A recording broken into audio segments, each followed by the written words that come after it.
ta? Kalah. Mundur. Diperban. Iya. Sing tatu nggon apa? Nggon bathuk metu ketiye. Allah ya ampun kasihan deh. Nggon bathuk dhuwur ta? Iya. Sing isor apa ta Mas? Ora apa-apa. Syukur soalnya kelangenanku ya ampun. Nah. Wegah aku omongan wong ra iso omong wegah aku. Enggak ndatmu mutar.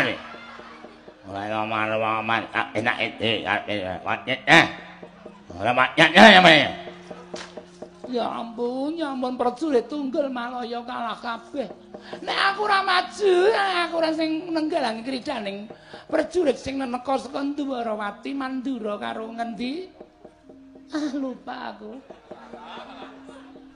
Tak eling-elinge dhisik. Ya kecek. Umpamane pripun? Menungso ki rasa adoh-adoh. Nyonto keblat ki wis kena kanggo paugeran utawa patokane wong urip. Apa? Keblat napa niku? Keblat niku kan enten sekawan. Oh iya. Ada timur, ada selatan, utara dan barat. Oh. Contone timur. Tegese dadi menungso iki kudu ati-ati ngempakne umur. Lho iki lho.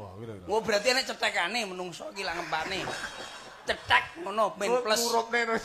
Wong goblok iso pitung kecamatan. Lah piye awakmu ya omong Hati-hati ngempakne umur ki tegese urip ning alam donya ki umur ki wong ning alam donya ki mung sedhela ibarate wong mampir ngombe. Lah berarti ya cap kontol terus nih lho Dik. Karo ora Jawa, angel kandanane angel. Angel kandananmu ki angel. Lah piye? Ning donya ki mung sedhela. Ki mulane kudu ati-ati nggunakno umurmu sing mung sedhela ki ning gone alam donya. Kuwi Jaka tembung timur. Ingat waktu tidak akan kembali. Nek wektu Timur. balik. Akhirnya kita harus ke selatan. Selatan ki apa, Dik? Sela-selane uripmu gunakno kanggo selawatan. Wah, lah iki bener.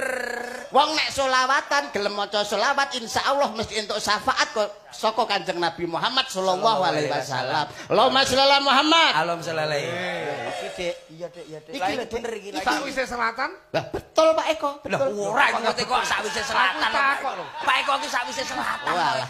Selatan, utara. Utara. Utara. Ngeling ngono. Urip hanya sementara.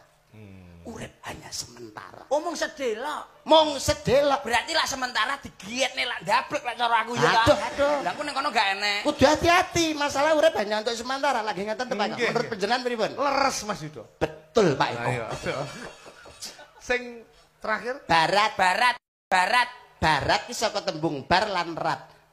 Wong ku nek wis bar bakale kondur ning akhirat. Suwan ning panguyaning Gusti.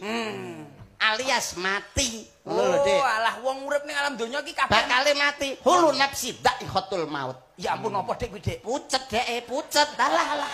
Aku takon, aku Aduh, ra tekan. Kuwi apa? Hulu nafsi dha'iqatul maut. Kabeh ning alam donya sing bernapas sing ana nyawane mesti bakal mati. Jan iso kok. Iki lho.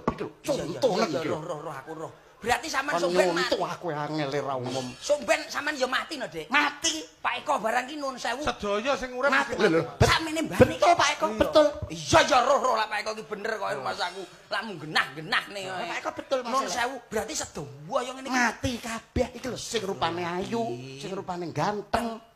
kabeh mati. Mati. Lah ngono kuwi terus piye, Dik? Lak momone aku takok, nak wis roh dalane mati. Iki piye to karepmu ki? Ora sawahku tak tanduri pari karo bojoku gak entuk, tanduri wortel gak entuk, tanduri jagung gak entuk, jare hargane tidak sesuai. Karo bojoku sawahku kon nanduri kentang. Lah kok iso tanduri kentang? Lah napa to Dik kok ditanduri kentang jari bojoku ngono nek sak mongso-mongso katokmu suwek, kentangmu metu. Rin nggih, sekedap nggih. Kalimatmu ki kleru, culuk-culuk. Lah piye to wong sing anu ki?